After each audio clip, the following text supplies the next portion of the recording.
Біздің өздеріңіз білесіздер, Түркістан ежелден келіп жатқанында осы жерде үлкен базар болған. Мына жерде Парсыдан, мына жерде Қытайдан, мына жерде Орта Азиядан бүкіл осы жерде саудагерлер жібек жолында болғасын осы жерге келіп отырған орта ғасырдан бастап.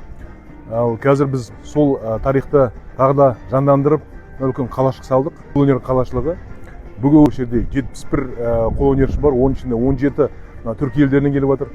Венгриядан бастап осы біздің көрші Орта Азияның түркі елдерінен келіп отыр. Ең жақсы, ең танымал қолөнерлер өзінің заттарына. Оның үстіне тағы да 50-дің үстінде өзіміздің Қазақстан қолөнер ең танымалы, ең мықтылары. Осы жерде 17 біздің Түркістан қолөнершілері бар.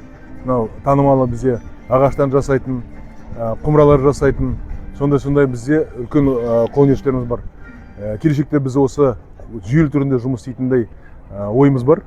Жеткізетін біздің елімізден қаншама заттар шығады, осы жерде алып келіп, осы жерде сауда жасап, осы жерде елге көрсетіп, Түркістанның ежелдегі тарихта болғандай, біз осыны қазір осындай жұмысты жандандырып жатырмыз. Келіңіздер, көріңіздер, Түркістан жылдан жылға осындай жақсы жағынан өніп өсіп жатыр.